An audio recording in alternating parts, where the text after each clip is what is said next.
Hey everybody, welcome to another episode of the Digestion Diaries. I'm Dr. Jason Piken, and today what I wanted to talk about is sacroiliac joint pain. This came as a special request from a friend, a follower, actually another doctor, and what I wanted to talk about is how sacroiliac joint pain, which is really close to being called lower back pain, because, well, let me first tell you where the sacroiliac joint is. So we have our two halves of our pelvis. Those are right here, our pelvic bones and then the sacrum is right in the center, okay? Right in the center. So the sacrum in the center, iliac crest is right next to it. So it's just basically right above the crack of your butt. Okay, that's where the sacrum is, and right next to it is the sacroiliac joint. So it's not central lower back pain, it is slightly near the buttocks region and off to the side. And very often sacroiliac joint pain is associated with gluteal pain, butt pain. And sometimes it also goes along with low back pain. For most people that aren't adept at the anatomy and physiology of the body, it doesn't really matter. It's all in the lower back area, let's call it. So why am I putting sacroiliac joint pain in a digestion diary video?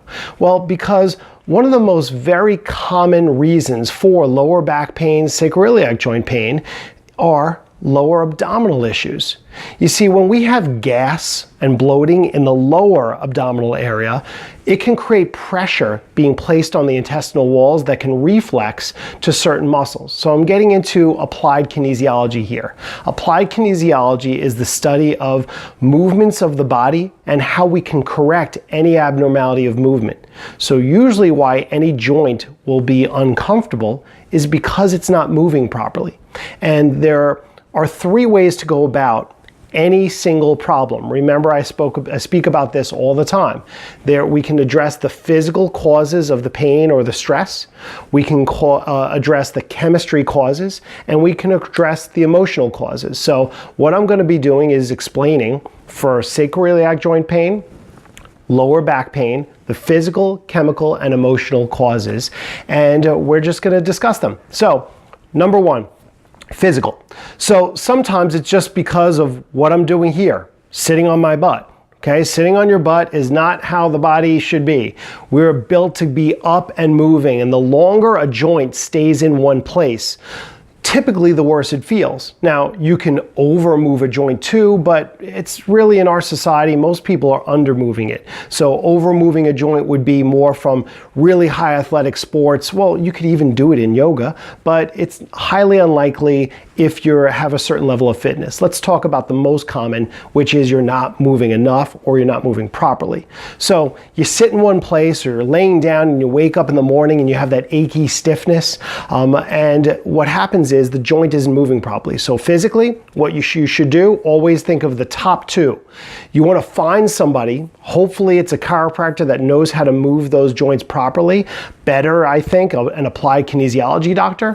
Physical therapy works. Acupuncture works, a great massage therapist can work, but you need to get somebody to find out what the malfunction is and help you to relieve it and fix it. So once the joint is moving, what you have to do is you have to exercise. You just have to move your body on a regular basis. What type of exercise? Another video, but as long as the joint is moving properly and you are exercising all of your muscles, not just one or two, the pain should go away if it was just a physical problem. So let's go to the emotional part of sacroiliac joint pain or a lot of low back pains. Well, there's going to come from the statement, from the old adage, a pain in your ass. So I see this all the time with people. Sometimes they literally are dealing with a pain in the ass at work, at home, somebody they have to deal with at the store, I don't know. But these old adages come from somewhere. So there's a pain in the neck, which is not such a bad thing to deal with. It sucks, but then there's a real pain in the ass.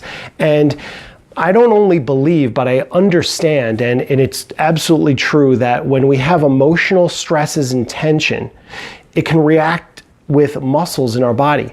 And if that tension is the right amount of tension or the stress is big enough, it can go right to becoming a pain in your ass, which is really right next to that sacroiliac joint. So how do we deal with that emotional stress or mental cause of your sacroiliac or lower back pain? Well, what do? We avoid the stress if we can, get rid of that person, or confront that person so we can make that situation better. Or if it's a situation of stress where you have no control over the situation, it's a situation that you just can't get away from and you have to expose yourself to it all the time, what you got to do is make yourself better, mentally better. And the best way to do that is meditation.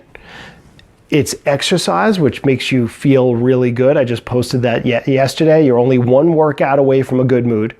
And if you just read, listen to, watch videos about positive, uplifting things, you're going to lift your own mood. You see, what you want to do is you want to put on your love armor in the morning. You want to put on your mental armor, because if you fill your whole morning with really good intentions and really good feelings, really good sounds, you just feel good for that, let's say that first 20, 30 minutes, all the rest of the day is just a little bit better.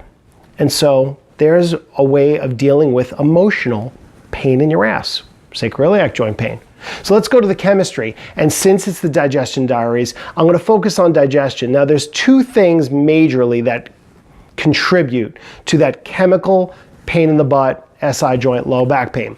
One are hormonal imbalances. Yes, testosterone, estrogen, PMS, perimenopausal symptoms, menopausal symptoms, not menopausal, menopausal symptoms. All these hormonal imbalances, reproductive issues, can cause reflexes into the glute muscles and cause discomfort, malfunction, which can make the joint move improperly, causing pain. This is how everything's really interlinked. But let's focus on the other reason, that the only one I feel is, I only get lower back pain and sometimes into my sacrum, sometimes into my glute when my digestion's off. I can still remember the last time I had serious lower back pain.